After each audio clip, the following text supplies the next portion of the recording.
ადამიანი როგორც ქმილება ღვთისა არ არის უბრალოდ ბიოლოგიური მანქანა. ის არის სიმფონია სხეულისა და სულისა. წმინდა მამები გვასწავლიან, რომ ყოველი ცოდვა წარმოადგენს ღვთის საწყისისგან გადახვევას, არასწორი ენერგიის გამოხატულებას. მასტურბაცია ამ კონტექსტში არ განიხილება მხოლოდ როგორც არაეთიკური მოქმედება, არამედ როგორც ანტიკოსმიური მოძრაობა, რომელიც არღვევს იმ წესრიგს, რაც ღმერთმა დაადგინა ადამიანის ბუნებაში. ქრისტიანული სწავლება არ უარყოფს სექსუალობას. პირიქით, სქესობრივი კავშირი, როცა ის ქრისტიანულ ქორწინებაში სრულდება, არის ღვთის მიერ დადგენილი გზა ერთიანობისა და სიყვარულის გამოსახატავად. წმინდა გრიგოლ ნოსელი ამბობს: სხეული, რომელიც მიექცევა სიყვარულისკენ, იღებს ღმერთის ხატებას უფრო მკაფიოდ, ვიდრე სხეული, რომელიც ემონება ვნებას. ქორწინებაში კაცსა და ქალს ეძლევათ საშუალება სიყვარულის გზით ერთობა გამოხატონ. არა უბრალოდ სხეულის, არამედ სულის შერწყმით.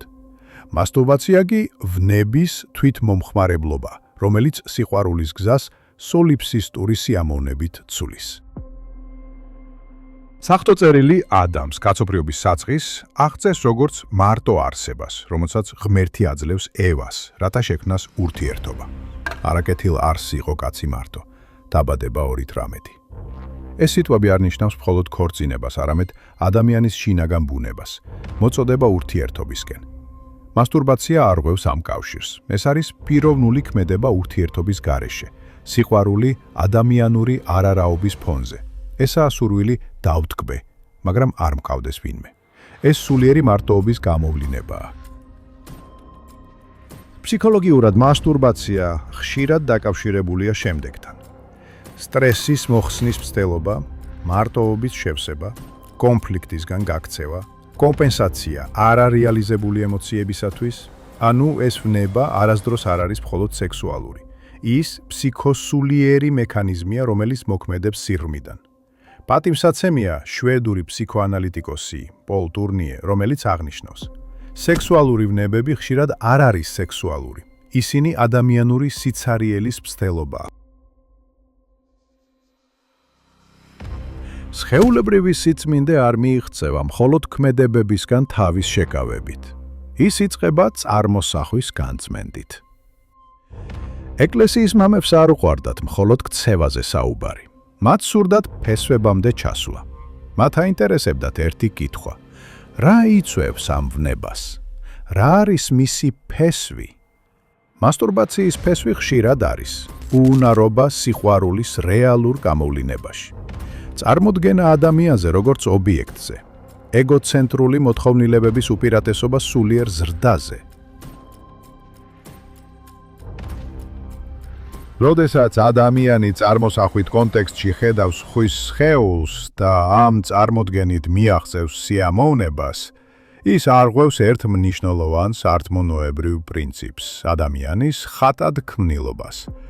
ადამიანი, რომელზეც ფანტაზია იქმნება, იქცევა ობიექტად. ეს არის პიროვნების გაუბრალოება, მისგან მხოლოდ ერთ ასპექტზე, ხორცზე, კონცენტრირება. წმინდა მაქსიმე აღმსარებელი ამას მიიჩნევს შინაგან ხატმებრძოლეობად. ადამიანი ვნებით გადღაბნის ღვთის ხატს ხვის სულში. ეკლესიის მოძღვრება არ არის სხეულის წინააღმდეგი. ის არ თulis სხეულს ბოროტად.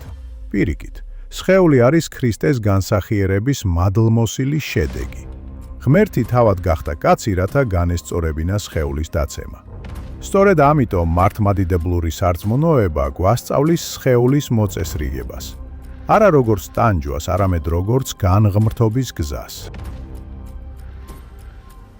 თუ ყველა აკეთებს, რატო უნდა ვიფიქრო ამაზე სულიერად? ეს აზრი ზოგჯერ მოდის ადამიანური გამართლების სურვილიდან. მართლმადიდებლური პოზიცია ამ საკითხში მკაფიოა. ცოდვა არ არის უბრალოდ ქმედება. ეს არის მდგომარეობა, რომელიც განგაცალკევებს ღმერთისგან.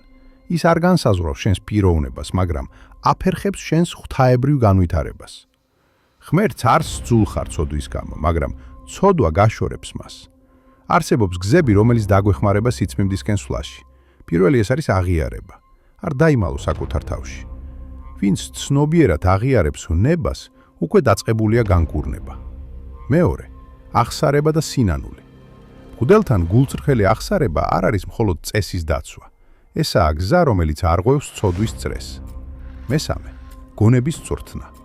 წმინდა ნილოს სინელი წერს, რომ ფანტაზიაა პირველნაყოფი ვნებისა. ამიტომ უნდა დავიცვა თავი წარმოსახვითი წარმოსახვისგან. მეოთხე, ფიზიკური დისციპლინა. რუტინის მოწესრიგება, საკვების, ძილის, მოხმარების დისციპლინა ხელს უწყობს ვნების დასუსტებას. საბოლოოდ, მასტურბაცია ქრისტიანულ მოძღვრებაში განიხილება არა როგორც უბრალოდ ფიზიკური მოქმედება, არამედ როგორც სულიერი სიბრმავე. მდგომარეობა, როდესაც ადამიანი იმპულსების მონახდება და საკუთარი სხეული, რომელიც ღვთის ტაძარია, ვნების მსახურებად აქცევს.